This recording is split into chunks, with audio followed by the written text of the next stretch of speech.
Montreal-based think tank thinks environmental groups who say the oil industry is oversubsidized have it all wrong. The Montreal Economic Institute says dwindling government subsidies often help environmental causes.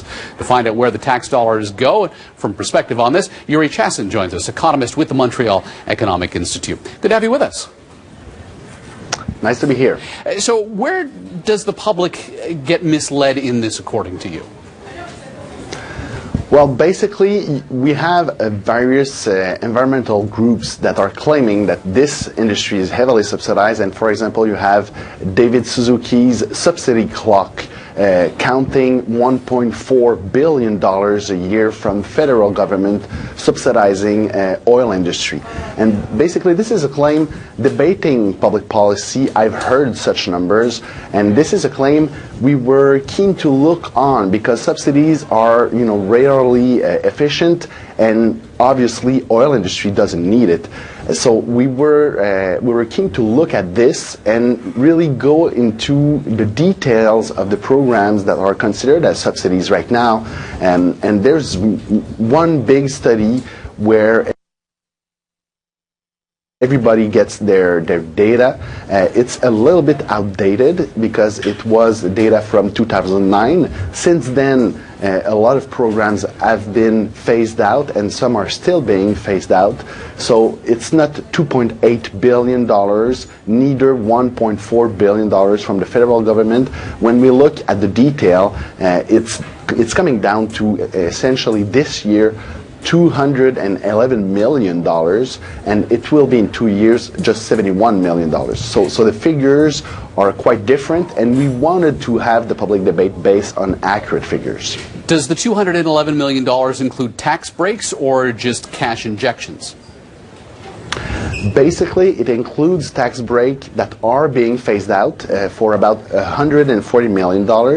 It's also, a remaining of some loans that were made in the past decades, essentially to Hibernia project and Newfoundland to explore its potential.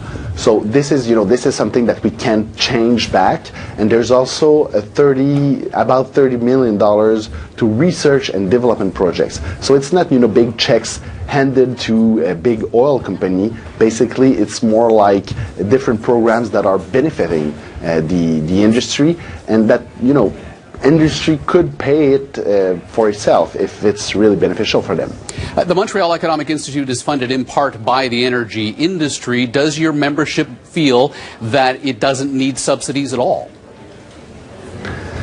Well, basically we don't.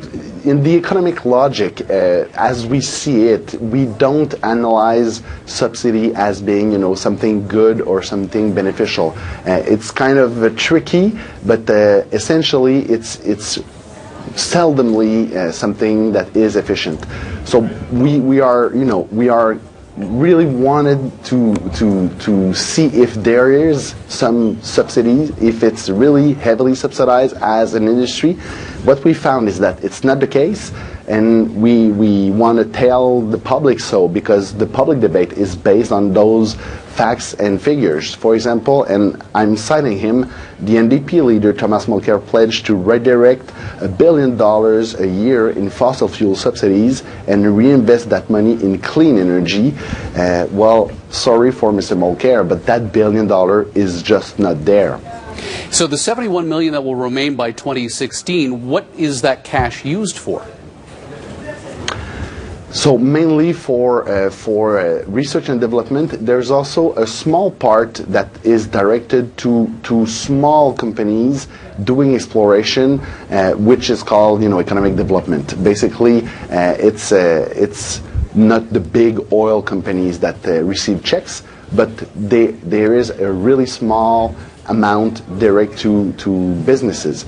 Obviously, $3 million is really small, especially when you consider that this industry gives back or pay in taxes and royalties about $18 billion a year to various government levels. So they are not net beneficiaries at the end of the day, obviously. You're in a unique position to give us some insight, Yuri, into where you see this information war over Northern Gateway and Keystone XL going over the course of the remainder of this year and into next year.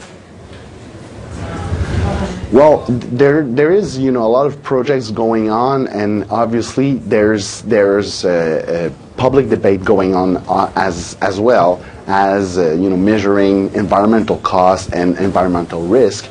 I think that the industry in Canada might get a great advantage to have some ways to exporting more oil and access to foreign markets.